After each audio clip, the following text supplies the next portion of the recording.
your guest was speaking about how the mass meditation and prayer, it takes, what did you say, it was 1% of a certain amount of a population? Square root of 1% of a given population is what the statistics show in the studies that were published. This was in the Journal of Conflict Resolution, December 1988. That's what it takes to jumpstart the effect, but more people certainly make it happen quicker. Okay, well, I'm a firm believer in what I feel is going to be, so to speak, like a global conscious awakening coming soon. And you were talking about it earlier, sort of along the same lines as that, too. What I'm suggesting is, you were saying that there's 8 billion people. We would only need 8,000 people, you were saying. Of a little over 6 billion people on the planet, if you on your calculator, the square root of, you take 1% of 6 billion, then you take the square root of that 1%, and the numbers are just a little over 8,000 people. Yeah. Mm-hmm. Well, yeah, and even, with a large amount of people, anything, that's going to be, positive anyways. So, but I mean, if there's any, George, if you're planning on having any focused consciousness, or if you guys always, I wanted to see what you guys thought of that, to sort of jumpstart peace. It would make peace, in the Middle East, for example. I know that experiment that you did the other night, George, with your other guest. Mm-hmm. With Raymond Grace. And I've got to tell you, I'm not going to count the day 100 people died, because that had already occurred or was occurring while we were on the air, because it was early morning. It was morning in Baghdad by that time. But today, I would believe to be one of the official days of the start date. And they had minimal casualties today. So I'm going to watch it for a couple weeks. Well, one of the things the studies found, both George and David, is that when something like this happens, it doesn't work so well to say, peace in Jerusalem or peace in Baghdad.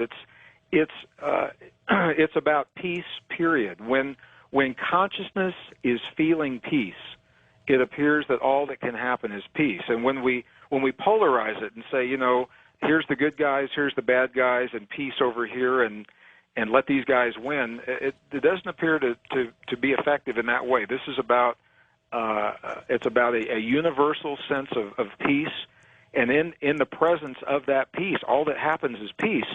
Global studies have been done. The problem is that this is still being looked at as something you do for a moment or 10 minutes or an hour, and then you stop and you walk away.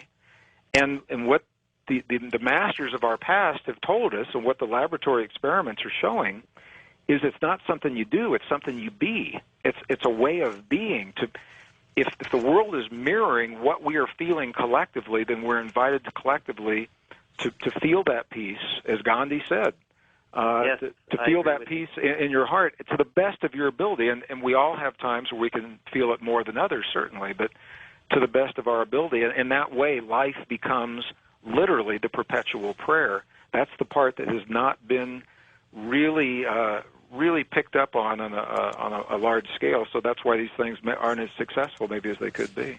I agree with you, and that's how I've been learning to live, and I have been living like that. So I will continue to project my positive energy onto the globe and try to help evolve humanity in every way that I can, and I will enjoy the rest of the program. Thank you, and you guys both have a wonderful evening. Thanks, David. Thanks for calling in tonight. Take care. Appreciate you being part of the program. What do people get when they go to your website, Greg?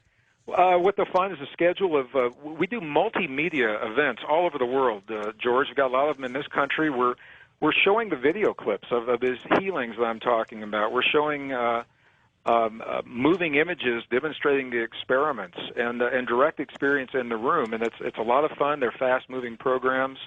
Of course, all of our recordings are there, and all the references that we're talking about here tonight, the technical references that were too much to mention all in the air, they're all listed under the references section on that website, GreggBraden.com. All right, well, stick with us. Gregg Braden, our guest. We'll be back. We're going to take final phone calls. I can't believe how fast this program has run. And, Greg, we want to talk about time also. Time travel, maybe, throughout the Matrix? We'll find out. Well, on our next Coast to Coast program, it'll be our Friday night into Saturday morning open lines. Just about anything could happen. But we'll be right back. We'll take final phone calls with Gregg Braden on Coast to Coast AM.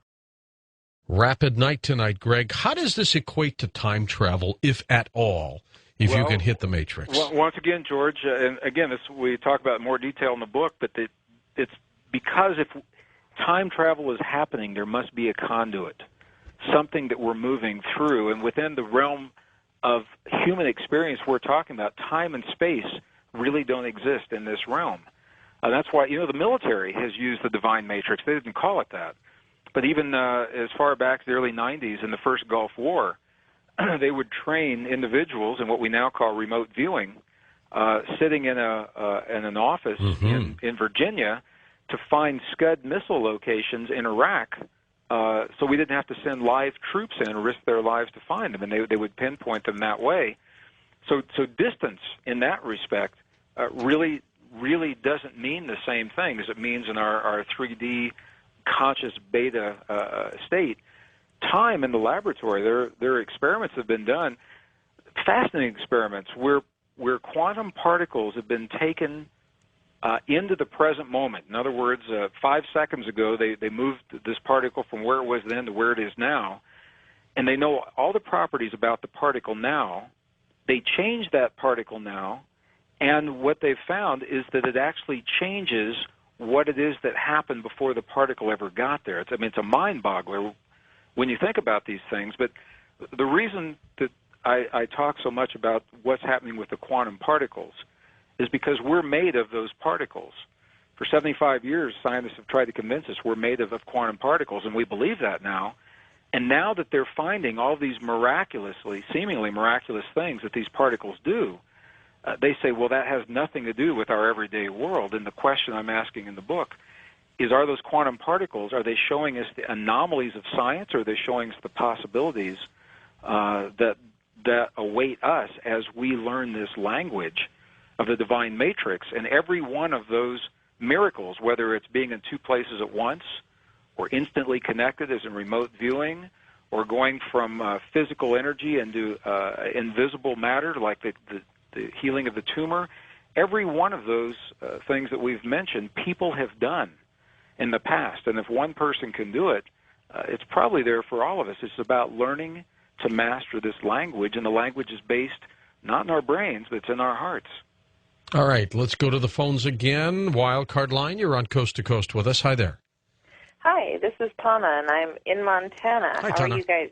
Hey, great to hear from you tonight in Montana. Oh, it's wonderful here. I have kind of a question for you, but a little bit of background. Ever since I was a young child, probably since I could tell time, 11:11 has always been just incredibly important to me.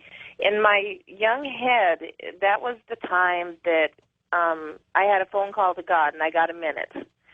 And I would be able to catch it. It was odd. I could catch it at least once a day, usually twice a day.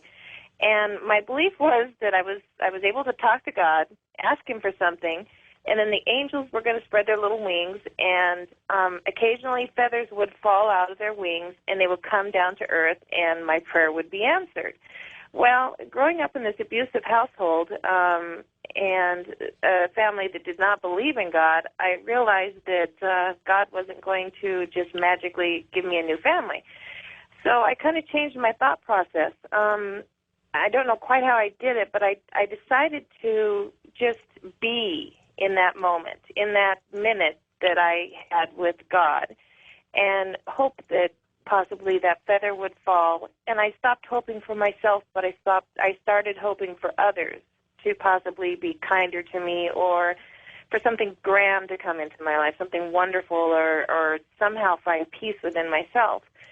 I'm almost 42 now, and for the last 30 years or so, I've been able to do that. And as I've talked to friends and family, even though I know they think I'm a little out in left field, they know that at 11:11, if I don't catch it, they catch it, and they do respect that time, and it's quiet because they know that I'm talking or I'm just trying to find some kind of inner peace. My question to you is, I've raised my two daughters to believe in this, and they stop at 11:11, and they also speak their, find their presence with God or their spiritual being or whatever you want to call them. I was wondering if I could get the people who actually do stop at that time and do believe that there there is the power within us